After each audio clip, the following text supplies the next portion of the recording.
తర్వాత వారిలో దుఃఖించు వారిని ఓదార్చెదను, వారిలో దుఃఖించు వారిని ఓదార్చుదును. ఇక్కడ మీకు ఒక మాట చెప్పాలని కోరుకుంటున్నాను. దుఃఖపడేవాళ్ళు చాలామంది ఉంటారు. అసలు మనిషి దుఃఖపడకుండా ఇప్పుడు ఉంటాడు? ఏదో విషయంలో మనిషి దుఃఖపడుతూనే ఉంటాడు. కొంతమంది పిల్లల కొరకు కానీ, ఆరోగ్యపరంగా కానీ, ఆర్థికంగా కానీ, కుటుంబ సమస్యల వల్ల కానీ, ఏదైనా కానీ కన్నెడతో కాపురం చేస్తూ పైనాన్ని సాగిస్తాడు. కానీ దేవుడు ఏమంటున్నాడంటే, వారిలో కొందరు నేను చూస్తున్నాను, వారిని, ఆ మాట ఎంత ముచ్చటగా ఉంది తెలుసా, వారిలో దుఃఖించు వారిని. మరి అందరికి ఒకటే దుఃఖం కాదా? వారిలో దుఃఖించేవాడు ఉన్నారు, కానీ వాళ్ళ మీద నేను మనసు నిలుపుతాను, నేను ఓదారుస్తాను. ఎందుకని? మిగిలిన వాళ్ళ దుఃఖం కాదా? వారిలో అంటే ఏడ్చే వారిలో గుంపు వారిని నేను ఓదారుస్తాను. అంటే అందరినీ ఓదార్చడా? అందరినీ ఓదార్చగలిగిన వాడు ఆయన, కన్నీడు తొడవగలిగిన వాడు. అసాధ్యమైంది ఏమీ లేదు, చేస్తాడు. కాకపోతే వారిని, వారిలో అని ఎందుకంటున్నాడు? వారిలో కొంతమందిని నేను దుఃఖపడేవాడిని ఓదార్చున్నాను అనడానికి కారణం పైన ఒక లైన్ చదువుతాను, వినండి. యెషయా గ్రంథం 57వ అధ్యాయము 18వ వాక్యంలో నేను 3వ లైన్ చదివాను. ఇప్పుడు మొదటి లైన్ చదువుతున్నాను. నేను వారి ప్రవర్తన చూచి తిని. విన్నారుగా? వారిలో దుఃఖపడేవారిని నేను ఓదారుస్తాను అనడానికి కారణం ఏంటంటే, వాళ్ళ ప్రవర్తన చూసి నేను పనిచేస్తాను. మీకు అర్థమయ్యే మాట చెప్పను. అక్రమాలు చేసి సొమ్మంతా తీసుకెళ్ళి రకరకాల వ్యసనాలకు అలవాటు పడి డబ్బు పాడు చేసుకుని తాగడం కానీ, చెడు సహవాసం కానీ, లేదనుకుంటే రకరకాల వ్యాపారాల్లో పెట్టుబడి, అది క్షేమకరమైన వ్యాపారాలు కాదు, అందులో పెట్టుబడి పెట్టి నష్టపోయి ఏడుస్తూ ఉంటే, నా కుమారుడా నేను వస్తాను, నిన్ను ఆదరిస్తాను అనలేడుగా. నీ ప్రవర్తన బట్టి నిన్ను ఆదరిస్తాడు.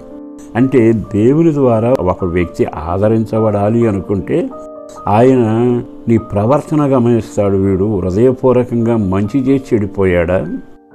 ఇతరులకి సంతోషం కలుగు చేస్తూ దుఃఖంలోకి వెళ్ళాడా? ఇతని ఆస్తి హారతకర్పూరంలో అర్పించి ఒకడి కొరకు ఆధారంగా వాళ్ళ భవిష్యత్తు తీర్చిదిద్దాడా? దుర్వ్యాపారంలో పాడు చేసుకున్నాడా?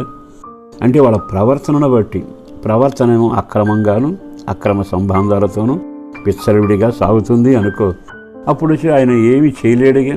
అందుకని ఈ శుభవేళ మీకు ఒక మాట చెబుతాను. నువ్వు ఎలాంటి దుఃఖంలో ఉన్నావు, వారిని అనే వారిలో నీ పేరు ఉండాలి.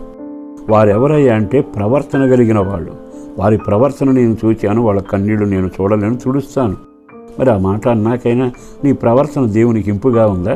దేవుని ఆయాసపరిచేది కానీ, ఇతరులను దుఃఖపరిచేది కానీ, అపవిత్రత మూటగట్టేది కానీ, వినాశనం ఊరేగేది కానీ, నీకు నువ్వే గొయ్యి దవ్వుకుని భయంకరమైన స్థితిని నాశనం అవుతుంటే ఆయన ఏం చేయలేడుగా. అంటే దాని అర్థం అందరి దుఃఖాన్ని ఓదార్చడం అనేది ఒక వ్యక్తి. నీ జీవితాన్ని నీ నడకతో పాడు చేసుకున్నావుగా, నీ ప్రవర్తనతో అటు వారికి ఏం చేయలేడు. చిన్న కుమారుడికి ఆస్తి కావాలని పట్టుకు తీసుకుని వెళ్ళాడు, పాడైపోయాడు. దేవుడు అతనికి కనికరించి నా కుమారుడా దుఃఖపడక అనలేదుగా. ఆయన అలాగే ఉండిపోయాడు.